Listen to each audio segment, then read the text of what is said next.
So the Swift Bolero was introduced in 2007 and it's always been a very striking motorhome. Contemporary design, it both inside and out. 2016 has seen an entire update of the Bolero from the chassis up. Gary O'Brien is at the NEC show and he's offered to show me around and tell me the highlights of the new 2016 Bolero.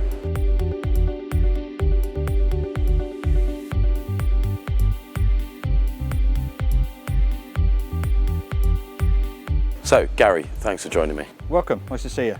Now, the Bolero's always been a very striking motorhome. Yep. And complete overhaul this year. Why? We launched it in 2007, so we've had the Bolero 7 or 8 years really, going from strength to strength, but we just felt the time was right to give the customer an offering of the new Bolero and to really encourage customers who have been happy with the Bolero, or even customers that haven't got a Bolero, to see something completely new and innovative. So it's a great product offering. I've always liked the Bolero because it's been striking. Yeah. It's past you on the motorway, you know what it is. Yeah. New profile. What's happened to the exterior? Well, it's completely changed from the chassis upwards really, both exterior and internally. Exterior wise, we've kept the black cab and also the LED driving lights, which really gives it a presence on the road. From there on, we've completely changed it. New roof pod with integrated sky view window, completely new graphics package. So the black cab runs straight the way through into the side of the vehicle. New LED marker lights, new LED rear lights on the vehicle, a new GRP exterior panel on the rear, so it looks really striking on the road. And the real thing, I guess, is to try and protect the investment of the vehicle.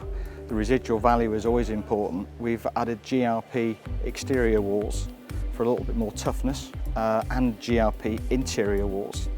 And also a GRP roof sheet for the top of the roof as well, because a lot of people tend to use the motorhomes in different climates, different countries, and certain thunderstorms can kick off and produce quite big hailstones. So a GRP roof sheet, whilst it's never going to be completely protective to big hailstones, is certainly better than aluminium. And also the new Smart Plus construction that we've also got, which has a GRP underfloor. The whole package is very strong, very durable. The main thing is it looks stunning. Driving as well, there's been some upgrades, some options with the engines as well, a bit more power. Yeah. Well, we've got the 2.3 turbo diesel from Fiat. We build totally on Fiat Ducato, which is a great vehicle. It was overhauled last year, so the driving experience is very much automotive based. You've got a 2.3 turbo diesel, 130 brake horsepower, or for the larger vehicles, you can go up to 150. Moving inside, as you say, there's a lot of light in there. That's one of the things that struck me, but also some comfort touches as well. Yes, a lot of the design and development work goes on in terms of other high-end vehicles, and we've tried to go for that wow factor when the customer walks in. So we've done a lot of work with upper locker door profiles. We've got an oyster grey interior doors with a nice profile of gloss Arali Sen wood grain, so you've got that real executive end, top end feel when you walk in the vehicle. LED lights, a huge amount of LED lights to give the customer as much light as possible. One interesting thing we've done with Bolero is the new Phoenix worktops. Scratch resistant, aren't they? Scratch resistant, it's called nanotechnology, which it sounds very, very complex, but in theory, it's very, very forgiving in terms of scratches. If you scratch it, you can wipe it off with a magic sponge, which you can get in most household stores. The big thing is that if you get a real bad scratch in it, you can put a hot cloth over it with an iron, and it just actually moulds the scratch into the surface. Obviously, before we move on to the layouts, I do have to mention the bathroom. It feels like a real bathroom, which is always a challenge in a motorhome. Yes, it is. We have done a lot of work to it. We've put a few extra touches with changing the tap profiles, with a swivel taps in the washrooms. We put extra storage lockers in, depending on the layout. We've got a new Eco Camel Orbit shower head, which is quite a revolutionary looking shower head.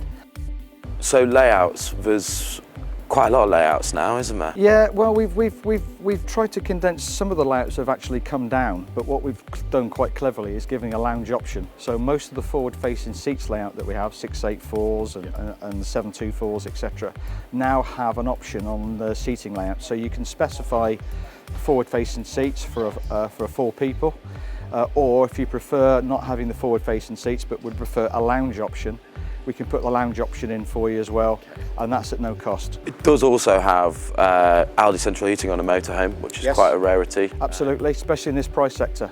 The majority of the competition are still using a blown air system of sorts, and the Owler does give you that heating option that gives you hydronic type of heat that warms the cabinets, warms the complete vehicle, and as you say, it is expected in this sort of price sector.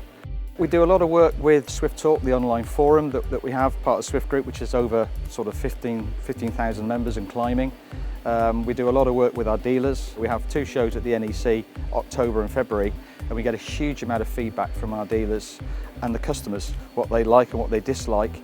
And the amount of feedback we get has certainly helped us to produce the vehicle that we've got here now.